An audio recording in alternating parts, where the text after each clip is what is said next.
تعالیٰ نے قرآن کریم میں فرمایا کہ من عمل صالحا من ذکر او انثی وهو مؤمن فلنحینہ حیاتا طیبہ ولنجزینہم اجرہم باحسن ما كانوا یعملون، کہ جس مسلمان مرد یا عورت نے نیک عمل کیا تو اس کو دنیا میں بالطف زندگی عطا فرمائیں گے، پاکیزہ زندگی عطا فرمائیں گے، اس کی زندگیوں میں سکون عطا فرمائیں گے، اور اس کے اچھے اعمال کے عوض، اچھے اعمال کے بدلے میں آخرت میں بھی اس کو اجر عطا فرمائیں گے۔ انسان دنیا میں آیا ہے نیک بننے کے لیے، نیک اعمال کرنے کے لیے، اور اپنی زندگی کو، اپنے لائف کو قرآن کریم کے قوانین کے مطابق گزارنے کے لیے۔ اگر انسان زندگی کو نیک عمل میں گزارتا ہے، نیک کام کرتا ہے، تو اللہ تعالیٰ اس کی یہ جو دنیا ہے، دنیا بہتر بنا دیں گے اور دنیا کو پاکیزہ بنا دیں گے۔ بعض مرتبہ آپ نے سنا ہوگا، دیکھا ہوگا، دیکھنے کو ملتا ہے کہ انسان کے پاس مال و دولت سب کچھ موجود ہے، مگر زندگیوں میں سکون نہیں ہے، بچے بات کو نہیں مانتے، بچیاں بات کو نہیں مانتے اور پریشان ہے۔ تو یہ ہمیں قرآن کریم کا واضح فیصلہ ہے کہ اگر ہم نیک بنیں گے، ہمارے بچے بھی نیک بنیں گے۔ پیارے حبیب صلی اللہ علیہ وسلم نے فرمایا کہ انسان جس طریقے سے کسی نیک اعمال کرنے کے لیے جد و جہد کرتا ہے، کوشش کرتا ہے، ارادہ کرتا ہے، مال کو خرچ کرتا ہے، تب جا کر اس کو ثواب عطا کیا جاتا ہے۔ لیکن آپ صلی اللہ علیہ وسلم فرماتے ہیں کہ خواتین پر اللہ تعالیٰ کتنا مہربان ہے۔ آپ صلی اللہ علیہ وسلم نے فرمایا کہ بچہ کو ماں جب دودھ پلاتی ہیں تو ہر دودھ کے چوسنے پر، دودھ کو پینے پر اللہ تعالیٰ ایک جان کو موت سے بچانے کا ثواب عطا فرماتے ہیں۔ اور ایک حدیث میں فرمایا کہ جب عورت حاملہ ہوتی ہے تو اللہ تعالیٰ اس کو اللہ تعالیٰ کے راستے میں روزہ رکھ کر رات بھر عبادت کرنے کا ثواب عطا فرماتے ہیں، کہ اللہ تعالیٰ کے راستے میں روزہ رکھ کر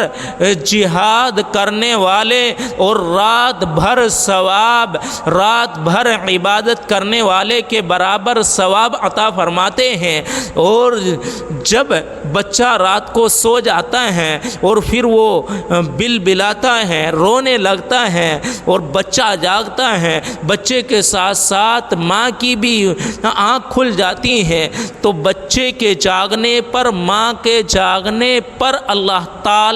70 غلام آزاد کرنے کا ثواب ماں کو عطا فرماتے ہیں۔ اور گھر کا کام کاج خواتین کرتی ہیں تو گھر کے کام کاج کرنے پر بھی اللہ تعالیٰ کے راستے میں جہاد کرنے والے کے برابر ثواب عطا فرماتے ہیں۔ کتنا اللہ تعالیٰ مہربان ہے۔ میرے بھائیوں، ہمیں یہ احادیث اپنی زندگیوں میں، اپنے گھر، اپنی بچیوں کو، اپنی بیوی کو اور اپنے بچوں کو سنائیں، بتلائیں اور سمجھائیں، اور ان کو اچھی سوسائٹی میں بٹھانے کے، اچھے ماحول میں رکھنے کی کوشش کی جائے۔ جیسے ماحول میں رہے گا ایسے ہی اثرات اس کے اندر منتقل ہوں گے۔ آخری واقعہ بتلا کر بات کو ختم کرتا ہوں کہ حضرت خواجہ باقی علیہ الرحمہ کتنے بڑے اللہ والے گزرے کہ جب ان کی والدہ محترمہ ان کو استاد صاحب کے پاس لے کر آئی اور کہا کہ میرا یہ 4 سال کا بچہ ہے، لاڈلا ہے، یتیم ہے، اس کو بسم اللہ پڑھا دو، تو استاد صاحب نے بسم اللہ پڑھائی کہ پڑھو بیٹا بسم اللہ الرحمن الرحیم۔ تو بچہ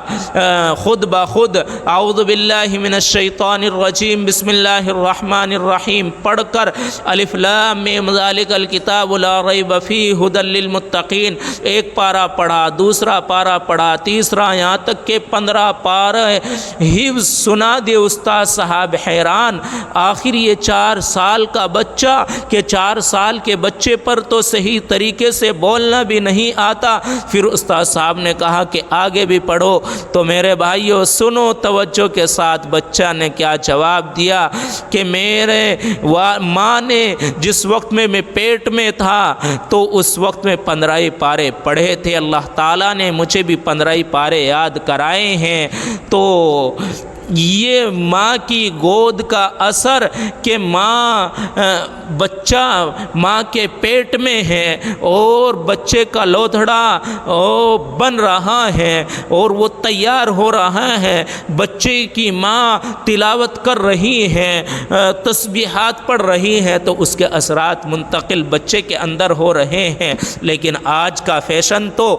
اللہ ماشاءاللہ، ورنہ بڑے بڑے موبائل ہاتھوں میں ہوں گے، کبھی